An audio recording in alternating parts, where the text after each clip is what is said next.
welcome to Pakistan Today News from our London studio. I'm Chris Taylor. Prime Minister Shehbaz Sharif has called his meeting with Indonesian President Prabowo Subianto extremely productive and gratifying, as both leaders agreed to deepen cooperation across multiple sectors. Several memoranda of understanding were signed, covering trade, education, health, and vocational training, including plans for Pakistani doctors, dentists, and medical specialists to work in Indonesia. Both sides also committed to rebalancing trade, boosting Pakistan's agricultural and IT exports, and expanding cultural and foreign policy ties. Officials say the agreements mark a new phase in bilateral engagement between the two nations. In Punjab, Information Minister Asma Bokhari says she does not support banning political parties or imposing governor rule, but accuses Pakistan Tehreek-e-Insaf of pushing authorities towards such drastic measures. She criticized PTI's recent actions and rhetoric, particularly against state institutions, warning that they threaten national stability. Bokhari described the party's behavior as having reached a limit, comparing its founder to controversial historical political figures she views as dangerous. Rana Sanaullah, advisor to the Prime Minister, has further escalated political tensions by warning that a treason case against Imran Khan cannot be ruled out.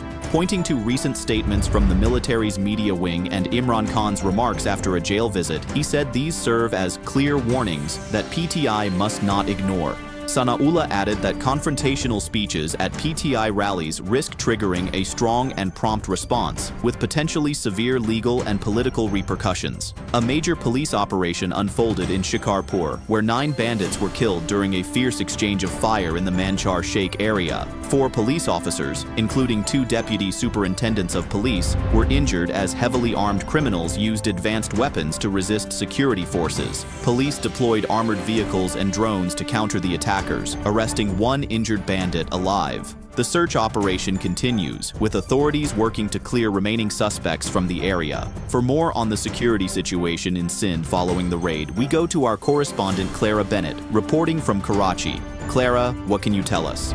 Chris, officials here say the Shikarpur operation was part of a wider crackdown on organized criminal networks operating across Upper Sindh.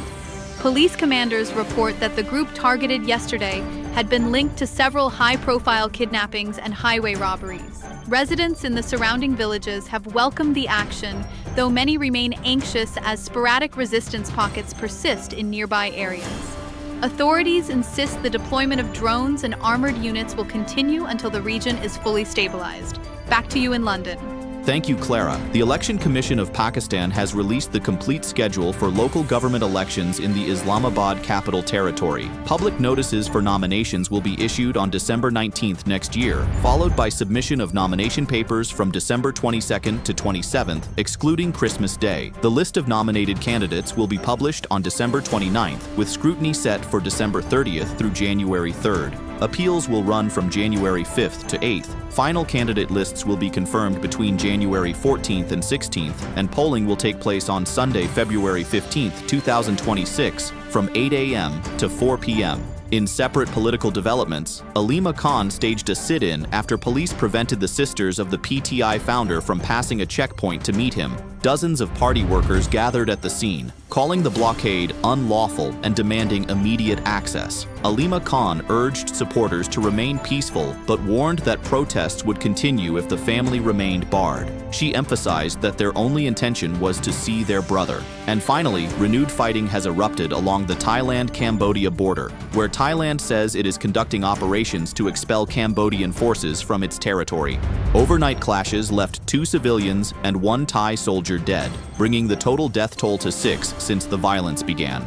Each government blames the other for provoking the confrontation, as long-standing disputes over border demarcation flare once again. Regional observers warn the situation could deteriorate further without urgent diplomatic intervention. That's all for now. You're watching Pakistan Today News. I'm Chris Taylor.